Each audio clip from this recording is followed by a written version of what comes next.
ঘুমোতে যাওয়ার ঠিক আগের কয়েকটা মুহূর্ত এই সময়টা আমাদের ভেতরের জগৎটাকে নতুন করে সাজানোর জন্য কতটা শক্তিশালী হতে পারে সেটা কি আমরা কখনো ভেবে দেখেছি? চলুন আজ এই বিষয়টার গভীরে যাওয়া যাক।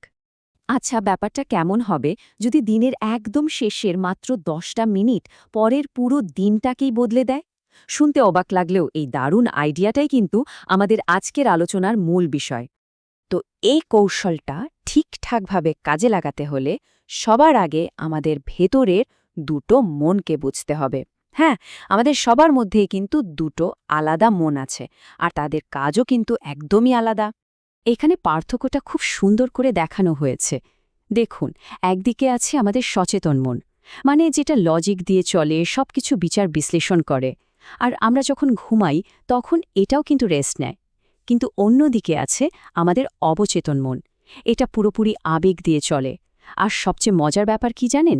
এটা কখনো ঘুমায় না, মানে 24 ঘন্টা সজাগ থাকে। এই অবচেতন মনটাকে বলা যেতে পারে আমাদের ভেতরের এক নীরব চালক। এটা সবসময় ব্যাকগ্রাউন্ডে কাজ করে যাচ্ছে। আমাদের হার্টবিট, আমাদের শ্বাস-প্রশ্বাস, এই সব কিছু কিন্তু এটাই কন্ট্রোল করছে।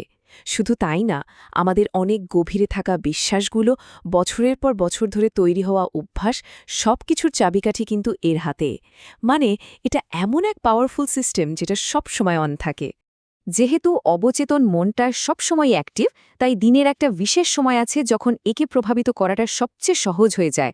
আর ঠিক ওই সময়টাতেই কিন্তু একটা সুযোগ আর একটা ঝুঁকি দুটোই লুকিয়ে আছে। আর সেই সময়টা হলো ঘুমোতে যাওয়ার ঠিক আগের 10 মিনিট। হ্যাঁ, মাত্র 10 মিনিট। এই ছোট্ট সময়টাই আমাদের আজকের ফোকাস, কারণ পরিবর্তনের আসল চাবিকাঠিটা কিন্তু এই 10 মিনিটেই লুকিয়ে আছে। এর পেছনে কিন্তু একটা দারুণ সায়েন্টিফিক কারণও আছে। এই সময়টাতে আমাদের ব্রেন চলে যায় অ্যালফা স্টেটে। আচ্ছা, এটা আবার কি? এটা হলো এমন একটা অবস্থা যখন আমাদের সচেতন, যুক্তিবাদী মনের দেয়ালটা একদম পাতলা হয়ে যায়, আর ঠিক তখনই অবচেতন মনের দরজাটা খুলে যায়। এই সময় আমাদের মনটা হয়ে যায় একটা স্পঞ্জের মতো, যা দেবেন তাই শুষে নেবে। তবে এখানেই কিন্তু আসল ঝুঁকিটা। যদি আমরা একটু অসতর্ক থাকি, তাহলে না জেনেই আমরা আমাদের মনকে ভুলভাল বা নেগেটিভ জিনিস দিয়ে প্রোগ্রাম করে ফেলি। আর সত্যি বলতে এই কাজটা আমরা প্রায়ই করি। একবার ভাবুন তো, দিনের শেষে আমরা সাধারণত কি করি? হয়তো সারাদিনের কি ভুল হলো তা নিয়ে ভাবি, বা কাল কি হবে তা নিয়ে টেনশন করি, কিংবা এমন কিছু সোশ্যাল মিডিয়াতে দেখি যা আমাদের স্ট্রেস আরও বাড়িয়ে দেয়। এই সব কিছুই কিন্তু আমাদের অবচেতন মনকে একটা সিগন্যাল দেয়। সিগন্যালটা হলো টেনশন আর সমস্যার ওপরেই ফোকাস করতে হবে। আর এর ফল মানসিক চাপ আর ঘুমের সমস্যা একটা চক্রের মতো চলতেই থাকে। তাহলে সমাধানটা কি? সমাধান হলো এই গুরুত্বপূর্ণ সময়টার কন্ট্রোল নিজের হাতে নিয়ে নেওয়া। চলুন এবার আমরা এমন 3টে সহজ কিন্তু ভীষণ পাওয়ারফুল স্টেপের কথা জানি, যেগুলো দিয়ে আমরা ইচ্ছে মতো আমাদের অবচেতন মনকে প্রোগ্রাম করতে পারি। এই 3টা স্টেপ খুব সহজ। 1. কৃতজ্ঞতা। 2. ভিজুয়ালাইজেশন বা কল্পনা করা। আর 3. ক্ষমা করা। এই 3টে জিনিস মিলেই তৈরি হয় একটা দারুণ শক্তিশালী রাতের রুটিন। প্রথমেই আসি কৃতজ্ঞতায়। দিনের শেষে যখন বিছানায় শুয়ে আছি, তখন শুধু 3টা ভালো জিনিসের কথা ভাবা। জিনিসগুলো যত ছোটই হোক তাতে কিছু যায় আসে না। ধরুন, বন্ধুর সাথে একটা ভালো আড্ডা, বা দুপুরের খাবারটা খুব টেস্টি ছিল, অথবা আজকের সূর্যাস্তটা দারুণ লেগেছে। এই ছোট ছোট পজিটিভ চিন্তাগুলো ফোকাসটাকে কি নেই থেকে সরিয়ে কি আছে সেটার দিকে নিয়ে আসে, আর এটাই অবচেতন মনের জন্য একটা পজিটিভ বেস তৈরি করে দেয়।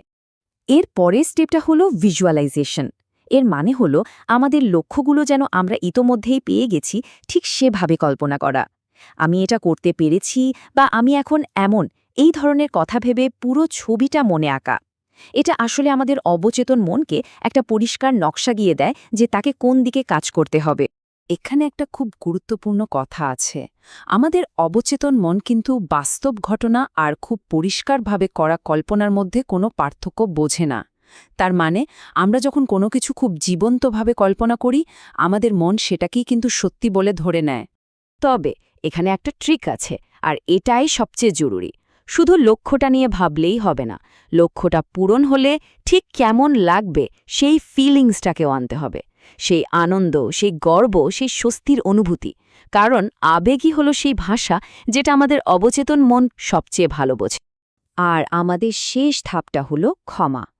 সারা দিনে জমে থাকা রাগ, অভিমান বা আফসোস আমাদের মনে একটা জটলার মতো তৈরি করে। ঘুমের আগে নিজেকে এবং অন্যদের মাফ করে দেওয়ার মাধ্যমে আমরা এই মানসিক জঞ্জালটা পরিষ্কার করে ফেলতে পারি। এতে হয় কি, পরের দিন সকালে মনটা অনেক ফ্রেশ থাকে আর নতুন করে শুরু করার শক্তি পাওয়া যায়। এখন একটা প্রশ্ন আসতেই পারে, এই কাজগুলো করলেই কি এক রাতে সব বদলে যাবে? সত্যি কথা বলতে না। আসল ম্যাজিকটা কিন্তু এক রাতে হয় না।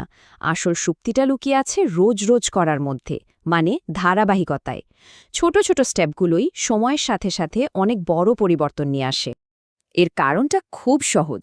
আমাদের অবচেতন মন শেখে রিপিটেশনের মাধ্যমে, মানে বারবার একই জিনিস করার মাধ্যমে। ঠিক যেমন আমরা বারবার প্র্যাকটিস করে সাইকেল চালানো শিখি, এই মানসিক অভ্যাসগুলো সেভাবেই শক্তিশালী হয়। এই টাইমলাইনটা দেখলে ব্যাপারটা আরও পরিষ্কার হবে।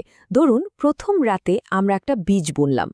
1 সপ্তাহ পর হয়তো নতুন চিন্তার একটা অঙ্কুর বেরোলো। 1 মাস পর সেটা একটা নতুন অভ্যাসে পরিণত হবে। আর লম্বা সময় গিয়ে এটা আমাদের পুরনো কোনো নেগেটিভ বিশ্বাসকে সরিয়ে দিয়ে একটা নতুন পজিটিভ বিশ্বাসের প্যাটার্ন তৈরি করে ফেলবে। আর এর লং টার্ম রেজাল্ট এক কথায় অসাধারণ। পুরনো লিমিটিং বিলিফগুলো আস্তে আস্তে মুছে যায়, নতুন পাওয়ারফুল চিন্তার প্যাটার্ন তৈরি হয়। আর সবচেয়ে বড় কথা হলো, আমাদের ভেতরের মানসিকতার সাথে বাইরের লক্ষ্যগুলো অ্যালাইন হয়ে যায়। তো পুরো আলোচনার সারমর্ম এটাই, আমাদের মন কিন্তু প্রতি রাতেই প্রোগ্রাম করা হচ্ছে। এখন প্রশ্ন হলো, সেই প্রোগ্রামিংয়ের কোডটা কে লিখছে?